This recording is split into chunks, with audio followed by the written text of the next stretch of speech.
जय श्री राम। आज हमारी इस वीडियो में हम श्री रामचरितमानस का पाठ प्रारंभ करने जा रहे हैं। उस रामचरितमानस को तुलसीदास जी ने अपने अंतःकरण के सुख के लिए और भगवान की भक्ति के लिए उन्होंने लिखा है।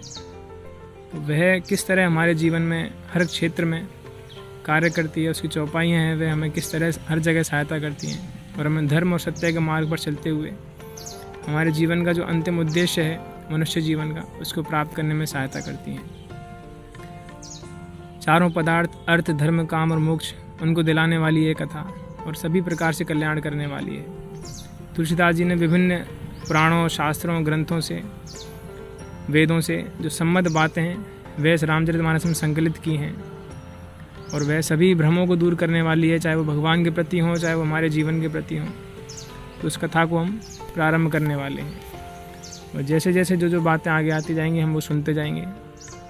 और अनेक लोगों को यह संदेह रहता है कि भगवान के भजन ध्यान करने से हम साधु महात्मा बन जाएंगे, हम संसार में जीवन कैसे जिएंगे। तो उन सभी भ्रमों को भी हम दूर करते हुए कैसे ये हमारे जीवन में कार्य करती है, कैसे हम भगवान श्री राम जी के चरित्र से अपने जीवन में सीख सकते हैं और वो किस तरह हमें आगे बढ़ाने में सहायता करती हैं, वो सब हम पढ़ेंगे। तो मन लगाकर आप सुनिए, अपने घर में, परिवार में सबको सुनाइए। तो भगवान श्री राम जी, शिव जी और हनुमान जी की स्तुति करते हुए हम कथा प्रारंभ करते हैं। शिकर्पूर गौरम करुणावतारम संसार सारम भुजगेंद्र हारम सदा वसंतम हृदयारविंदे भवम भवानी सहितं नमामि। नीलाम्बुज श्यामल कोमलांगम सीता समारोपित वाम भागम पाणौ महासायक चारु चापम नमामि रामं रघुवंशनाथम।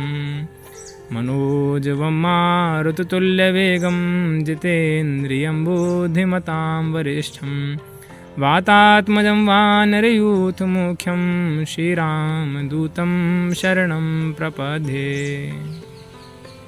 तो इस तरह से हम कथा प्रारंभ करते हैं। श्री रामचरितमानस में 7 कांड हैं। सबसे पहला कांड है बालकांड। तो इनमें रामचरितमानस में विभिन्न प्रकार की जो हिंदी की विधाएं हैं उनका प्रयोग किया गया है। उसमें चौपाइयाँ हैं, दोहे हैं, सोरठा हैं, छंद हैं, श्लोक हैं, तो सभी चीज़ें हैं। तो उनका हम पठन करेंगे तो जिनको, और साथ में हिंदी अर्थ भी पढ़ेंगे, तो समझते जाएं। हम आगे बढ़ते हैं। सबसे पहले प्रारंभ करते हैं बालकांड के श्लोक। तुलसी कृत रामायण जी की कथा कहूँ अनुसार, आसन लीजिए प्रेम से आइए पवन कुमार।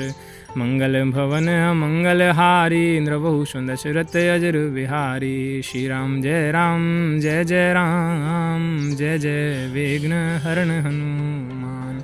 श्री राम जय राम, जय जय राम, जय जय विघ्न हरण हनुमान। श्री गणेशाय नमः। श्री जानकी वल्लभो विजयते। श्री रामचरितमानस बालकांड श्लोक।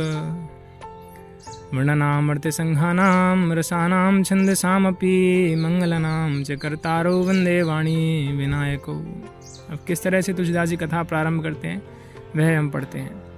अक्षरों, अर्थ समूहों, रसों, छंदों और मंगलों को करने वाली सरस्वती जी और गणेश जी की मैं वंदना करता हूँ। तो सबसे पहले वे कोई भी कार्य हम करने जाएं, सबसे पहले गणेश जी का ही पूजन किया जाता है, उन्हीं का ध्यान किया जाता है। अगर नहीं करते हैं तो यह बातें हम अपने जीवन में लाएं कि हमारा किस तरह, हमारी संस्कृति, किस तरह हमारा धर्म हमें यह सिखाता है कि हम सबसे पहले गणेश जी का कोई भी नया कार्य करने से पहले, हम जैसे जैसे आज के समय में आगे बढ़ते जा रहे हैं, हम अपनी इन रीतियों को, अपने धर्म को, अपनी संस्कृति को हम भूलते जा रहे हैं। तो सबसे पहले यही चीज़ सीखनी है कि सबसे पहले गणेश जी की वंदना, जैसे तुलसीदास जी भी कथा प्रारंभ करने से पहले करते हैं, तो वो सरस्वती जी और गणेश जी की वंदना करते हैं। भवानी शंकरो वंदे श्रद्धा विश्वास रूपिणौ, याभ्याम में न पश्यन्ति सिद्धा स्वांत स्थमीश्वरम।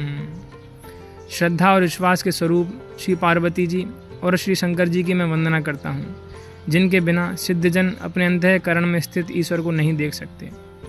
देखिए कितनी अच्छी बात है कि श्रद्धा और विश्वास के स्वरूप, तो पार्वती जी और शिव जी दोनों को ही यहाँ पर श्रद्धा और विश्वास का स्वरूप बताया गया है और उनकी वंदना करते हैं। फिर बाद में क्या लिखते हैं कि जिनके बिना सिद्धजन अपने अंतःकरण में स्थित ईश्वर को नहीं देख सकते। तो अर्थात शिव पार्वती जी के बिना, अर्थात श्रद्धा और विश्वास के बिना, कि जब तक हमारे हृदय में उस ईश्वर के प्रति, उस भगवान के प्रति श्रद्धा और विश्वास नहीं होगा, कि जब तक हम उनको नहीं मानेंगे कि हाँ कोई शक्ति है जो सभी चीज़ों का संचालन करती है। आज के समय में खासकर युवाओं को यह बड़ी समस्या है कि वो भगवान को मानने में बड़े हिचकते हैं कि हम कैसे मान लें, ना हमने देखा ना हमने कुछ किया। लेकिन जैसे हम शास्त्रों को पढ़ते हैं, उनका अनुकरण करते हैं, उनका अनुसरण करते हैं, तो हम भगवान की जो कृपा है, उनकी महिमा है, उसको हम अनुभव भी कर सकते हैं कि सारी प्रकृति, पूरा संसार कौन संचालित करता है, आखिर यह सब कुछ किस तरह बनाया गया है। सब कुछ इतने नियमित रूप से चलता है, हमारी सांस हो, चाहे धूप हो, चाहे वायु हो, चाहे जल हो, वह सब किसने बनाया है, कौन इसको संचालित करता है। तो इस तरह से एक परम शक्ति, उस पर श्रद्धा रखें, उस पर विश्वास रखें, पहले उसको मानें, तभी जो हमारे अंदर स्थित ईश्वर है, जो हमारे हृदय में है, तभी हम उसको जान सकते हैं। लेकिन हम सोचें, जैसा कि उदाहरण दिया जाता है कि कोई व्यक्ति है, पहले सोचें कि कोई वो मिठाई खाना चाहता है, तो वो बोलेगा कि मैं इसके स्वाद को पहले जान लेना चाहता हूँ, बाद में खाऊंगा। तो जब तक वह उस मिठाई को खाएगा नहीं, तब तक वह उसके स्वाद को नहीं जान पाएगा, चाहे कोई कितनी भी निरूपण करे कि ये ऐसा होता है, ये ऐसा होता है। ऐसे अनेक उदाहरण दिए जाते हैं। किसी रंग का उदाहरण दें, यदि वह हमने रंग नहीं देखा है, तो कोई इसको कितना भी समझाए, कोई कितना भी उसका प्रेजेंटेशन दे हमको कि वो ऐसा होता है, ऐसा होता है, लेकिन हम उसको नहीं जान पाएंगे जब तक कि हम उसको देखेंगे नहीं। तो यही चीज़ भगवान के बारे में है, जब तक हम उनको जानने का प्रयास नहीं करेंगे, हम उनको जानेंगे नहीं, तब तक हम उनकी महिमा को नहीं जान पाएंगे। भगवान के पहले नाम का जप करें, उनका ध्यान भजन करें, उनकी कृपा का अनुभव करें, स्वतः ही भगवान के रूप का अनुभव होता है। तो इस तरह श्रद्धा और विश्वास सबसे पहले जो चरण है, वह भगवान की जानने के लिए, प्रगति के लिए बहुत आवश्यक है। वंदे बोधमयम नित्यम गुरुम शंकर रूपिणम यमाश्रितो वक्रोपि चंद्र सर्वत्र वंद्यते। ज्ञान में नित्य शंकर रूपी गुरु की मैं वंदना करता हूँ, जिनके आश्रित होने से ही टेढ़ा चंद्रमा भी सर्वत्र वंदित होता है। अब वंदना करते हैं वो शिव जी की, शंकर जी की, जिनको गुरु कहा है उन्होंने। ज्ञान में नित्य और शंकर, तो वो भगवान शिव जी सदैव ज्ञान में है, यानी ज्ञान से पूर्ण है, परम ज्ञानी है और नित्य है। हमारी तरह नश्वर नहीं है, मनुष्यों की तरह, फिर संसार की तरह। वे भगवान सदैव ही नित्य हैं, तो उनकी वो वंदना करते हैं। और जिनके आश्रित होने से ही टेढ़ा चंद्रमा सुशोभित होता है। तो भगवान शिव जी इसी चीज़ के प्रति कहेंगे, वो सबको आश्रय देने वाले हैं, सबको ही अपनी शरण में रखने वाले हैं। चाहे वो चंद्रमा हो, चाहे माँ गंगा हो, चाहे वो नाग देवता हो, चाहे वो कोई भी हो, चाहे वो गण प्रेत हों, भूत हों, और चाहे उनके भक्त हों, भगवान सभी को शरण देने वाले हैं। और उनको अपना गुरु माने। जिनके जीवन में पहले से जिन्होंने अपने गुरु मान रखे हैं, बहुत अच्छी बात है। लेकिन आजकल समय में ना अच्छा गुरु मिलते हैं, ना ही शिष्य मिलते हैं। तो जब तक कोई नहीं है, तब तक भगवान शिव जी को ही अपना गुरु माने। उनके द्वारा जो बातें बताई जाती हैं, उन्हीं का अनुसरण करें, जो कि हम आगे सुनेंगे कथा में। सीताराम गुण ग्राम पुण्यरण्य विहारणौ वंदे विशुद्ध विज्ञानौ कवीश्वर कपीश्वरौ। श्री सीताराम जी के गुण समूह रूपी पवित्र वन में विहार करने वाले विशुद्ध विज्ञान संपन्न कवीश्वर श्री वाल्मीकि जी और कपीश्वर श्री हनुमान जी की मैं वंदना करता हूँ। तो श्री सीताराम जी के जो गुण समूह हैं, उसमें सदैव विहार करने वाले वाल्मीकि जी और हनुमान जी की वंदना करते हैं। तो सर्वप्रथम वाल्मीकि जी ने ही भगवान श्री राम जी के लिए रामायण लिखी थी, और वह बहुत ही सुंदर जो काव्य है, भगवान श्री राम के चरित्र का वर्णन उसमें किया गया है। लेकिन यह भेद है रामायण और रामचरितमानस में, बहुत अधिक भेद है। वो हम बाद में समझेंगे कैसे क्या है, कि उसमें केवल श्री राम जी के जन्म से पहले तक की जो जितनी भी कथाएं हैं रामायण में, और उनके जन्म के बाद वो उनके अपने परम धाम को पधारने के पश्चात तक, वहाँ तक उसमें सब कुछ बताया गया है। लेकिन श्री तुलसीदास जी ने विभिन्न ग्रंथों से, विभिन्न पुराणों से भगवान श्री राम जी की जो कृतियाँ हैं, जो उनकी लीला हैं, उनको संग्रहित किया है केवल, जो कि एक भक्ति का मार्ग प्रदान करती हैं हमें, जो कि हमारा कल्याण करने वाली है और भ्रमों को दूर करने वाली है। उसमें अंतर है, वो हम बाद में समझेंगे। उद्भव स्थिति संहार कारिणीं क्लेश हारिणीं सर्वश्रेष्ठकरीं सीतां नतोम राम वल्लभाम। उत्पत्ति, स्थिति, पालन और संहार करने वाली, क्लेशों को हरने वाली तथा संपूर्ण कल्याणों को करने वाली श्री रामचंद्र जी की प्रियतमा श्री सीता जी को मैं नमस्कार करता हूँ। तो भगवान श्री राम को, या फिर जिसकी हम बात कर रहे थे श्रद्धा और विश्वास, कि एक कोई शक्ति है, वो एक शक्तिमान है कोई, जो सब कुछ संचालित करता है पूरे ब्रह्मांड को। उन्हीं की जो शक्ति स्वरूपा हैं, उस शक्तिमान की जो शक्ति हैं वह स्वयं सीता जी हैं, उनको वंदना करते हैं, जो कि उत्पत्ति पालन और संहार करने वाली हैं इस जगत का। तो इस तरह से इन पर विश्वास रखिए, श्रद्धा रखिए कि कोई है जो सबको चलाने वाला है, तभी हम भगवान के स्वरूप को जान सकते हैं। कोई अगर कहे कि मुझे पहले देखना है तब मैं मानूंगा, तो वह चीज़ असंभव है।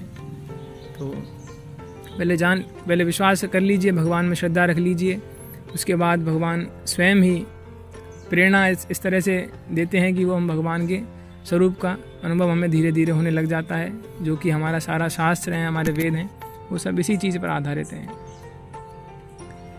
यन्मायावशवर्ती विश्वमखिलं ब्रह्मादिदेवासुरा यच्छत्वादमृषैव भाति सकलं रज्जो यथायैर्ब्रह्म यत्पादप्लवमेकमेवि भवाम्बोदेशतीर्षावतां वन्देयं तं शेषकारणपरं रामाख्यमीशं हरिम्। जिनकी माया के वशीभूत संपूर्ण विश्व ब्रह्मा आदि देवता और असुर हैं, जिनकी सत्ता से रस्सी में सर्प के भ्रम की भांति यह सारा दृश्य जगत सत्य ही प्रतीत होता है, और जिनके केवल चरण ही भवसागर से तरने की इच्छा वालों के लिए एकमात्र नौका है, उन समस्त कारणों से पर, सब कारणों के कारण और सबसे श्रेष्ठ राम कहलाने वाले भगवान हरि की मैं वंदना करता हूँ। तो तुलसीदास जी भगवान श्री राम की वंदना करते हैं। देखिए कितनी अच्छी अच्छी बातें हैं इसमें, कि जिनकी माया के वशीभूत संपूर्ण विश्व है, तो उनकी माया के वशीभूत होकर ही हमको यह जगत सत्य मालूम पड़ता है, और पूरा जो जगत है वह उनकी माया के वश में ही होकर इधर से उधर, उधर से इधर सदैव भ्रम के जाल में फंसा हुआ है, जन्म मृत्यु के चक्कर में पड़ा हुआ है। और जब तक उनकी माया रहती है तब तक यह जगत सत्य मालूम रहता है कि यह जगत ही सत्य है, बाकी सब कुछ हम इसी में भटकते रहते हैं और इसी को सत्य जानते रहते हैं, उस परमात्मा को जानने का कभी प्रयास ही नहीं करते। तो वह भगवान की माया ही है जिसके वश में होकर हम सब कुछ यह करते हैं, कि जैसे जब तक हम उस रस्सी कोई पड़ी हुई है, अगर हम उसको पास जाकर नहीं देखते हैं, हमें उसका आभास नहीं होता कि यह रस्सी है, तब तक हम उसको सर्प ही मानते रहते हैं डर के मारे। वही स्थिति हमारे संसार के लिए है कि हम संसार को ही सत्य जानते रहते हैं, जब तक कि हम परमात्मा को जानने का प्रयास नहीं करते, जब तक हम भगवान को जानने का प्रयास नहीं करते। आगे चौपाई आती है, उसमें शिव जी कहते हैं कि उमा कहूँ मैं अनुभव अपना, सत्य हरि भजन जगत सब सपना। कि हे उमा, मैं अपना अनुभव कहता हूँ कि भगवान का ही भजन सत्य है, और यह पूरा जगत सपने की भांति है, जिसमें हम कुछ समय के लिए आते हैं, सपना देखते हैं, फिर मृत्यु के पश्चात चले जाते हैं। तो हमारी आत्मा कुछ समय के लिए सपने, इस मनुष्य के रूप में हमारे शरीर में आती है, फिर वहाँ से मृत्यु के पश्चात किसी दूसरे शरीर में जाती है। तो वह इस तरह से भटकती ना रहे, हम फिर से परमात्मा के पास चले जाएं, जिसके हम अंश हैं। उसी के लिए सब कुछ ये किया गया है, लिखा गया है, सारे साधन बताए गए हैं, तो उनको हम कर रहे हैं। और जो इस भवसागर से तरना चाहते हैं, उनके लिए भगवान के चरण ही एकमात्र नौका मात्र हैं, भगवान की भक्ति ही एक सहारा है, जो इस संसार सागर से तरना चाहते हैं। और भगवान ही सभी कारणों के कारण है। यही सदैव जो मानता रहता है वह भगवान की भक्ति, भगवान के चरणों को प्राप्त कर लेता है, भगवान के धाम को प्राप्त कर लेता है। जो सदैव यही मानता है कि भगवान ही सभी कारणों के कारण है, इसमें कर्ता रूपी अभिमान नहीं होता है कि सब कुछ मैं ही करता हूँ, ये नहीं होता है। वो हम आगे धीरे धीरे बात करेंगे कि भगवान ही कैसे सभी चीज़ों के कारण हैं। नाना पुराण निगम आगम सम्मतम यद रामायणे निगदितं क्वचिदन्यतो अपि स्वान्तः सुखाय तुलसी रघुनाथ गाथा भाषा निबंध मते मंजुल मातनोति। अनेक पुराण, वेद और तंत्र शास्त्र से सम्मत तथा जो रामायण में वर्णित है और कुछ अन्यत्र से भी उपलब्ध श्री रघुनाथ जी की कथा को तुलसीदास अपने अंतःकरण के सुख के लिए अत्यंत मनोहर भाषा रचना में विस्तृत करता है। तो ये हम पहले पढ़ चुके हैं, बात कर चुके हैं कि तुलसीदास जी ने अपने अंतःकरण के सुख के लिए विभिन्न जगह से कथा को संकलित किया है, और भगवान की भक्ति के लिए कि उनको सुख मिले कि मैं भगवान की लीलाओं का वर्णन करूं, इसलिए उन्होंने अपनी भाषा में इसको विस्तृत किया है, जिससे सभी के समझ में आ सके और जिससे सभी का कल्याण हो, सभी का भ्रम है वह दूर हो और अपने मनुष्य जीवन का उद्देश्य वह प्राप्त करें। वो हम पढ़ते जाएंगे कथा में। आप मन लगाकर सुनते रहिए, घर में परिवार में सबको सुनाइए, भगवान के नाम का जप कीजिए, ध्यान भजन कीजिए और अनासक्त भाव से अपने कर्तव्य कर्म करते रहिए और प्रसन्न रहिए। जय श्री राम।